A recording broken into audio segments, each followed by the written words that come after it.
Hey, what's up, everybody? It is Friday, December 30th, 2016, almost 2017, and it's 8:30 a.m. PST, which means that it's time for my weekly update in which I let you know what the progress is that I've made over the last week in towards my goal of starting multiple Airbnb businesses around the world. So what have I done in the last week? Well, first of all, on Monday I released a podcast episode in which I talked about my plan and I kind of discussed how I was gonna work and what the different countries that I'm looking at, and also the research progress that I'm doing and all the different conditions, all the different factors that are involved in the decision making progress. And it's this podcast episode was downloaded more than any episode before, and I've done 114 episodes or so, and this one this one was definitely the one that has been downloaded the most since I started. In fact, I had over 1,500 downloads in the last couple of days, which is more than I've ever had. So it shows that a lot of people are interested in this, and to me that makes a lot of sense because there's very little opportunity to make a good return on investment these days. If you have some money that you want to invest, I mean, interest rates are so low. I remember 10 years ago that interest rates were 5%. You put your money in the bank and you would get 4.5% interest. Now those days are far from gone. These days you can't make money. You have to invest it in something, and so people are really looking to find other opportunities. And with the real estate market, especially in Europe and the US, at record highs, it makes a lot of sense to me that people are interested in other countries.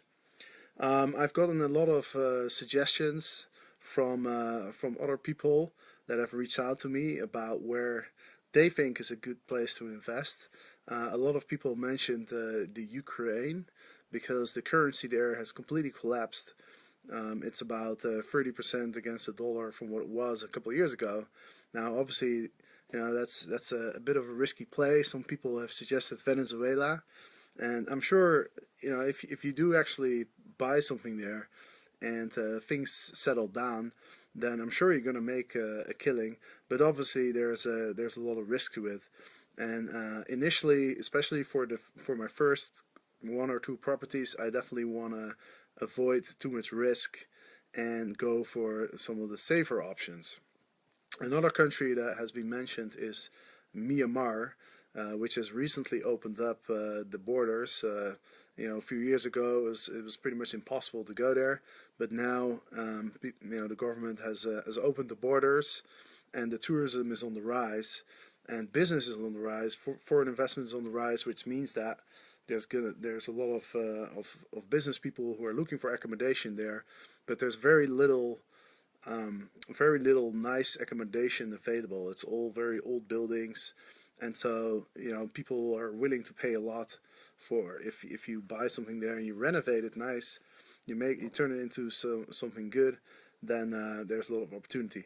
But I decided to start with a safer option, and I have now booked a ticket to Santiago in Chile. I'm flying out there on the 12th, and I have booked my flight back on February the 7th, which means that I have exactly 4 weeks. But I'm flying back from Panama, so I'm gonna stay in Chile for a couple of weeks. Then I'll probably go to Colombia. I have some contacts in Medellin. I'm friends with somebody who owns a real estate development company there, and I've seen some of their properties, and I believe they're doing a pretty good job. And then in Panama, I have some contacts as well. So those are kind of the three countries that I'm looking to explore. But somebody mentioned Argentina, and I really haven't looked into it yet. But Buenos Aires is definitely a place that I really enjoy going to, and I know things aren't going so well in Argentina. So there's a good chance that there might be some interesting opportunities there as well. So it's not too far from Santiago, so maybe I'll hop over. It's only a couple hours by plane, and maybe I'll check that out as well. Um, let's see. I wrote down a few other things that I wanted to mention. Oh yeah, I've gotten a lot of questions also about how am I planning to manage these units? Because imagine you have 3 or 4 houses across the world. How do you manage those? Well, I mentioned in my Facebook group, Airbnb Academy, where we've been talking a little bit about different places. I mentioned that the management is the biggest challenge to setting up this business, and that's why one of the reasons that I chose the countries that I've chosen for now, Chile, Colombia, and Panama. It's because I know people there.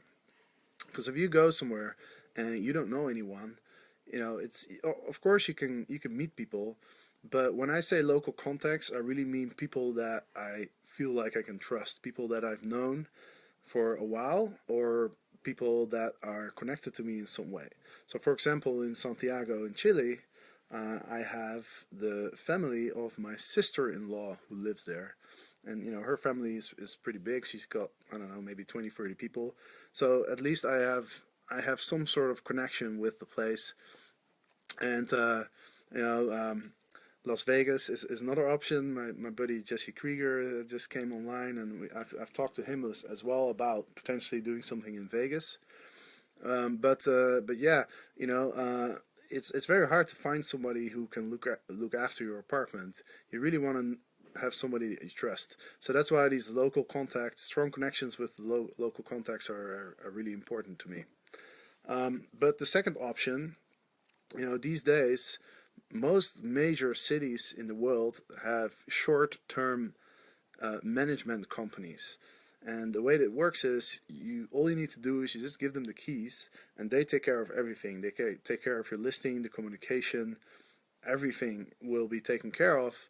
But of course, these people need to make a living, so they will charge, I'd say, anywhere between 20 and 40% of the Airbnb revenue will be charged by the management companies. So the advantage is, you don't have to look after your own place. You have no worries, but also, your return on investment obviously will be lower. But it's still an option if you don't have another solution. Chiang Mai. Somebody is mentioning Chiang Mai. I did think about Chiang Mai as well. I've done a little bit of research over the last week, and there's a few things that concern me. First of all, I spoke to somebody who's lived there for quite a while, and she knows a lot of people who are doing Airbnb in Chiang Mai, and it seems like the Thai authorities are cracking down a little bit on Airbnb. And so are the buildings, the community buildings, the condominiums. I've heard that a lot of them have started to ban Airbnbs. I even saw some pictures of notes in buildings in Chiang Mai where the building management put up a note where they say, hey, this building is not for Airbnb people. This is not for tourists. If you see anyone, please report them, etc. Now, I definitely don't want to be in that environment. I'm really, looking for an Airbnb-friendly environment where I can run my Airbnb without having to worry that it's gonna collapse in the near future. Another question I see here: the names of the vacation rental management companies. Yeah, I mean, there's a lot of names out there for these companies, but the way that I found one in Santiago is actually funny. I'm not sure if I told this last week, but I just went on Facebook and I googled Airbnb Santiago in Facebook, or I looked it up. But it turned out that I got into touch with a guy. His name is Juan. He happens to be in my community too, and he told me that he's running a short stay management company there. And it's not just companies. it's also just people who take care of a number of listings who don't even have a company. You know, when you ask around in your Airbnb communities, there's always people who are looking after each other's listings. So it doesn't necessarily have to be a company, because these days you can also co-host, right? On your listing, you can name a co-host who can then access your listing, and you can set the percentage of the profit or the revenue that's supposed to go to that person. So Airbnb has made it very easy for people to, to have multiple people managing their listings. So it's not necessarily a big company. It could just be another Airbnb host who's looking after 4 or 5 other listings or so. So that's the answer to that question. Another question that I've received from a lot of people is, because I talked about my research sheet, I've created this Excel sheet where I basically wrote down all the different things that I have to think about and all the different factors that play a role in making the decision on where to invest. And a lot of people have asked me if I can send them the sheet, which I'm happy to do, but it's kind of a work in progress. So what I decided to do is I created a page, and I'll put the link in the comments. But if you go to getpaidforyourpet.com/Airbnb-investing, then you can leave your email, and those email addresses, I'll collect those in my email program.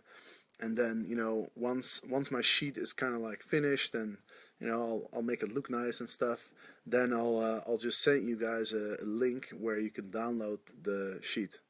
So if you're interested in that, go to getpaidforyourpet.com/Airbnb-investing, and then you'll get all the updates and everything else that I'm doing. And of course, I'm doing these videos every week.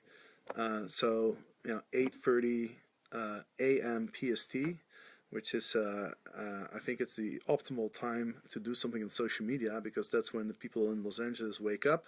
But it's it's still early enough for people like Emily in Taipei, who's watching with us, to be still awake.